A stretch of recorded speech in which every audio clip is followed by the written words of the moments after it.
Bonjour à tous, eh bien nous voilà devant une ruche.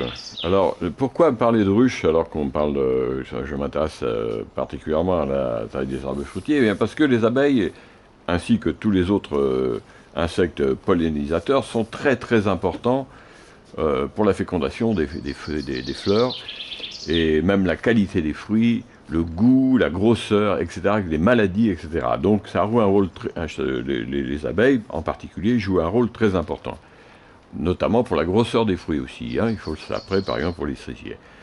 Alors voilà pourquoi je m'intéresse, et puis bon, entre autres aussi, j'ai eu pendant pas mal d'années des ruches, donc je voulais vous faire voir. Là je suis en train de remettre en état une ruche pour un ami. Alors voilà, ça se compose, c'est assez simple les ruches, en fait on complique toujours. Bon, après il y a des astuces, pour faire les âges de reine, etc., que j'ai fait à une époque de ma vie.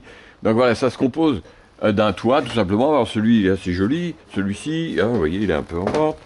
Après, vous avez ce qu'on appelle une hausse, c'est-à-dire que c'est là où les abeilles stockent le miel, hein, où on leur fait stocker le miel plus exactement. Après, alors là, c'est une ruche divisible, un corps de ruche divisible. Alors, il y a des avantages et des inconvénients, ça on en reparlera plus tard si vous vous intéressez vraiment à l'apiculture. Mais alors, parce que parfois, nous avons, vous voyez, c'est divisible en deux. Parfois, nous avons un corps de ruche, là où la reine pond et les abeilles vivent, si vous voulez, en permanence. Parfois c'est un seul tenant avec des grands cadres, et là par contre nous avons en fait deux cadres, ce sont ce qu'on appelle des hausses, et donc voilà. Alors, et là nous avons, eh bien, sous la dernière hausse, nous avons un plancher. Alors ce plancher, il est équipé aussi d'un plateau qui me permet de nettoyer, hein, les impuretés tombent dans le fond et puis c'est facile à nettoyer. Donc voilà. Alors, c'est assez simple en réalité. Alors, dans ces hausses, nous avons ce qu'on appelle des cadres. Alors, vous voyez, ceux-ci sont prêts pour que les abeilles démarrent les alvéoles. On a mis un cadre de cire. Alors, dans ce type de ruche, ce sont une ruche de format Voiré, hein, c'est un format de 30-30 à peu près, hein. On peut ne pas mettre ça. Il y a des gens qui mettent juste un démarrage et il n'y a pas de cadre. Ce qui permet aux abeilles de se développer d'une manière tout à fait naturelle. Et par contre, on peut pas récolter le miel et c'est plus compliqué, hein. Enfin, encore que pour le corps, ça pose pas trop de problèmes. Donc voilà. Alors, je vais vous montrer, quand vous mettez... Alors donc là, c'est le corps, ce qu'on appelle le corps de ruche. Et là, vous voyez que ces cadres, il y a juste les fils de fer, hein. Et donc je vais vous montrer comment ça marche, tout ça. Et puis dans la dernière hausse, voilà, que nous avons ici, eh bien, il n'y a rien du tout. Alors je vais vous faire voir comment on fait tout ça. Et puis pour terminer, on met un couvre-cadre. Alors là, il est en bois. Mais en général, quand on a des ruches, on ne prend pas des cadres en bois. On met dessus une toile cirée, enfin un truc facile à enlever et qui épouse mieux les formes. C'est pas très pratique. Et par-dessus, encore une fois, le toit. Voilà. Oui, c'est assez simple en fait. Alors, l'idée maintenant, ça va être de remplir ce cadre, de mettre des fils et par la suite de la cire. Donc on va faire ça maintenant pour terminer cette ruche. Après, il suffira de mettre un essaim, de faire rentrer un essaim dans cette ruche. Donc là, nous sommes devant la hausse avec des cadres où il n'y a rien dedans, hein. Alors, il faut dans un premier temps percer des trous pour que nous puissions mettre le fil de fer. Alors, les trous, il faut les percer relativement bien au centre, hein, et à peu près alignés. Alors encore une fois, il faut être assez précis, sans non plus tomber dans une espèce de paranoïa, hein. Voilà. Alors voilà, donc je fais des marques. Alors on peut les faire directement, mais comme là, moi je ne suis pas pressé, donc je les fais comme ça, tranquillement, je les pointe avant. Pourquoi? Parce qu'après, avec la perceuse, on a vite fait de déraper et de finalement ne pas bien faire les fils, quoi.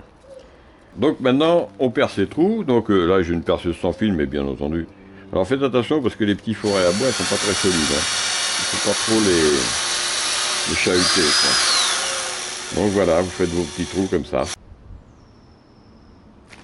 Bon, on fait exactement. Là, j'ai retourné la hausse, hein, pour faire les trous de l'autre côté des cadres. Donc, vous voyez, je les marque aussi de la même manière, hein. Donc, il n'y a pas de problème.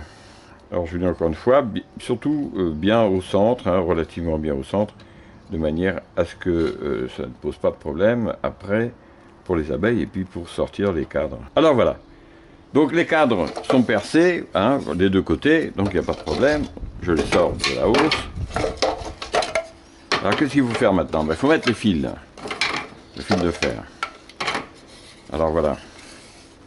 Donc c'est du fil spécial, hein, qui est assez souple sans être non plus trop difficile. Alors voilà. Là par contre, si vous avez quelqu'un qui est bon en couture, il ne faut pas hésiter. Parce que là, moi, c'est pas notre niveau. Voilà. Alors, c'est peut-être le truc le plus fastidieux à faire. Mais bon, quand vous avez une seule ruche, comme là, mon ami, à qui je prépare cette ruche, c'est pas non plus la fin du monde de faire... là, j'ai fait les 3 hausses. C'est des hausses de 8 cadres. Donc, ça c'est quand même pas quelque chose d'impossible à faire. Donc, vous mettez votre fil. Alors là, il y a plusieurs techniques. Moi, je fais comme ça. On peut envisager d'autres formules. Il y a des gens qui font des trucs. Alors, ce qu'il faut savoir aussi, c'est que les professionnels, pour percer les trous, ils ont des machines qui percent tous les trous en même temps. Donc voilà. Moi, je fais ça à la perceuse artisanale. Voilà. Alors, vous attachez donc dans une extrémité côté du dessus de la hausse, qui est plus... Vous voyez, qui a les rebords qui dépassent. Voilà, ça c'est fait. Après, vous tendez un petit peu quand même. Voilà. Il faut tendre un peu. Voilà. Vous voyez. Alors, j'ai oublié le petit sécateur. Je coupe ici. Voilà. Alors là, on le repasse effectivement là. Dans le passage. Et là, il faut tendre un petit peu quand même. Je vous expliquerai pourquoi après. Alors là, là, on tend un peu.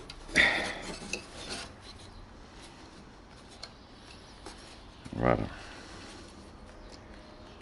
On remet le fil dans le deuxième trou que j'ai fait là.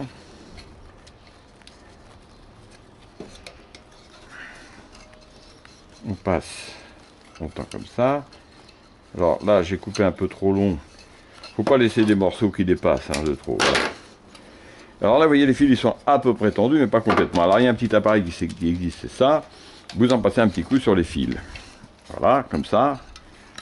Alors qu'est-ce que ça fait? Bah écoutez, ça rallonge, ça l'étend en fait. Hein. Comme on fait une espèce de strie. Ouais, voilà. Là, ils sont bien tendus. Voilà, on a plus je vais donc faire ça pour les 8 cadres qui restent. Et ce sera terminé pour les fils. Bien, alors là, tous les cadres sont faits. J'ai passé les fils de fer dans tous les cadres. Alors maintenant, on va mettre la cire. Alors, la cire, c'est assez simple à faire. Hein. Vous voyez, les fils, ils partent de là et ils finissent là. Donc ça, c'est important de le savoir.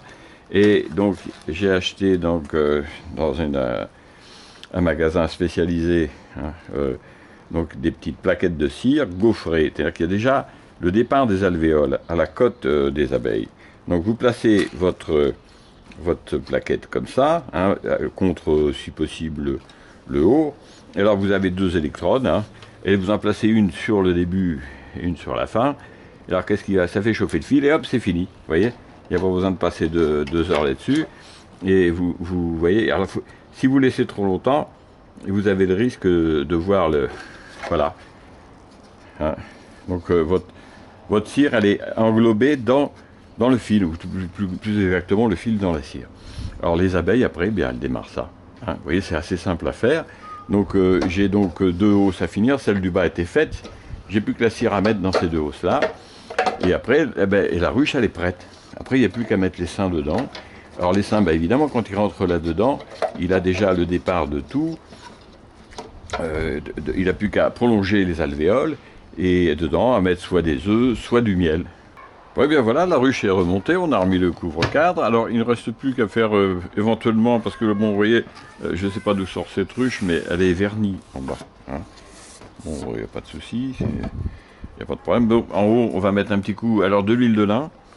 Ça, c'est de l'huile de lin crue. Vous pouvez mettre de l'huile de lin cuite aussi, ça marche très bien, vous voyez.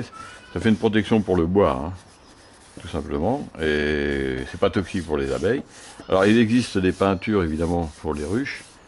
Il ne faut pas prendre de la peinture normale, il faut prendre des peintures spéciales pour ruches. Hein, vous trouvez ça dans les magasins spécialisés. Et et alors évitez, quoi qu'il arrive, la peinture blanche, parce que les abeilles ne reconnaissent pas le blanc. Voilà. Alors ça peut être un problème quand vous rentrez chez elles. Voilà. Alors l'huile de lin, c'est pas mal, ça coûte pas cher. Et par contre, il faut le faire tous les ans. Hein. Ça tient pas plus d'1 an. Voilà. On peut aussi, il y a des gens qui laissent le bois, n'est-ce pas, bien entretenu, bien. À partir du moment où il n'est pas à l'humidité, le bois ne s'abîme pas. Voilà. Donc on fait ça pour l'esthétique aussi, c'est quand même plus joli. Et puis voilà. Donc la ruche est terminée, on va remettre le toit, et maintenant il n'y a plus qu'à attendre de recevoir l'essaim. Alors les essaims, ça s'achète sous certaines formes, je vous ferai voir. Quand je vais le recevoir, on fera une petite vidéo, et on regardera exactement comment ça fonctionne. Donc les abeilles, c'est très important.